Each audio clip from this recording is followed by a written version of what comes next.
is Brown versus the Board of Education and Historical Black Colleges, and we're talking to Dr. AAl-Hadid.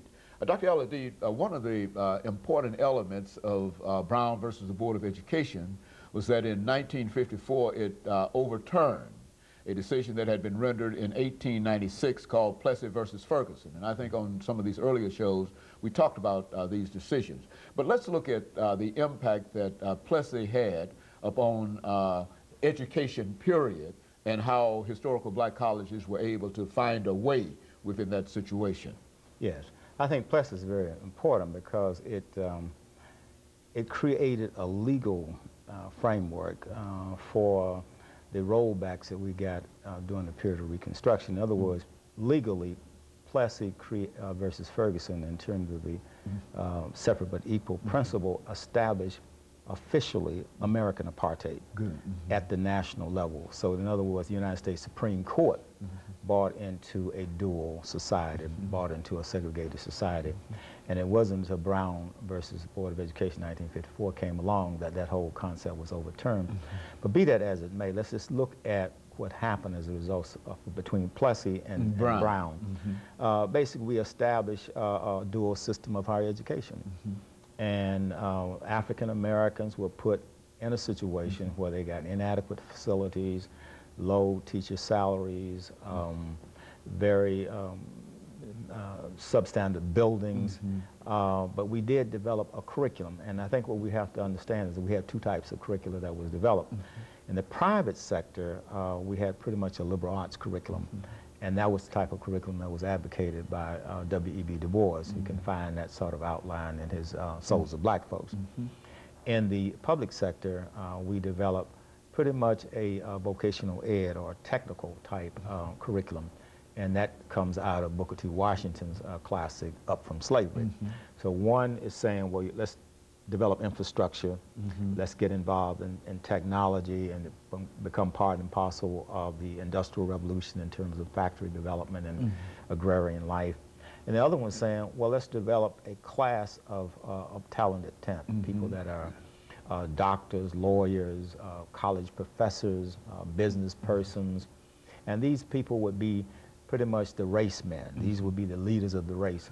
And so that the liberal arts curriculum also stressed agitating for the franchise, agitating for the right to vote, which we had gotten with the 15th Amendment, but of course it was not enforced in the South because of this existence of Plessy versus Ferguson and the segregated school system. So basically, when we developed our curriculum, as Carter G. Woodson says in the Miseducation of Negro, was basically, it created a white school for Negroes. Why did it create a white school for Negroes? Because it did not take into account African American culture as the heart of the core curriculum. Rather, it created a core curriculum that canonized American history, it canonized the English language, and everything that is part and parcel of the Europe-centered arts and humanities. That became the driving force in our curriculum. So what we actually produced were black Anglo-Saxons, people that had a mindset of Europeans, coupled with the production of black Anglo-Saxons through the educational curriculum. We also developed certain what we might call secret societies on campus. We know them today as the Greek letter organizations. And those black Greek letter organizations reinforce this black Anglo-Saxon mentality because they too bought into the whole Greco-Roman canon, and they reinforce that in the culture and social life of these schools, thus creating a type of elitism. So not only were the students pledging Greek letter organizations, but the administration itself was comprised of members of Greek letter organizations. And those Greek letter organizations not only function in terms of the ones that we know like Kappa, Alpha, AKA, Delta, but many of these organizations also tied back into the grandfather organization, which was the Boule. And the Boule was basically an organization for the medical doctors and the college professors so that they could, and the word Boule itself means servant of the king. Okay, very good. And so their job was to be a conduit or a go-between between the white ruling class and the black community. That was their job, to keep a barometer on the black community and carry out pretty much the biddings of the white ruling class. And so that filtered down in terms of your black Greek letter organization. And that's where the control element was. So I think that's how the curriculum developed, you know, over time. Now, when Brown v. Board of Education came along in 1954, that created a very interesting scenario for the HBCUs. Okay, very good.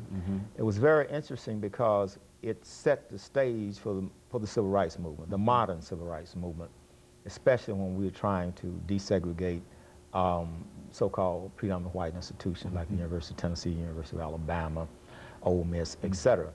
So when the laws were passed to do that, I think the lawmakers, legislators, as well as interpreters of law, kept a trump card that they were to play later. Okay. And now they're playing out that trump card. And the trump card that they're playing out now, okay, in the 60s and the 70s, you forced us to accommodate your people. Okay. Now we're sending our students and our faculty to your schools, not to desegregate them, but to take over them. And so what's happening now is Brown versus Board of Education is now being used as a weapon against HBCUs, because it's creating a scenario where the white ruling class, in complicity with the government and complicity with the legal system, are creating a situation where they want to make all schools that are state-supported predominantly white. So they want the HBCUs to become extinct. In fact, it's almost illegal to speak of HBCUs today as black colleges because of the court rulings that they want to create a situation where whites will be welcome, whether they're students or faculty and so forth. So our schools are now bending over backwards to give white students affirmative action. And the PWIs, predominant white schools, are doing nothing to grant affirmative action to black students at their schools. So you still have this duality, and that duality is there because the HBCUs, they were the victims during segregation. Now they're the victims under desegregation. Well, now, as we make preparations for the second break and make preparations to come back for the third segment, let's see if we can get some kind of direction in terms of what can be done in order to make these historical black institutions, even though they are institutions that will try to bring in all groups, really serve the purpose that they were originally intended to serve. Of course, when we come back, we'll raise that question. We'll be back with our audience following this very, very short commercial break.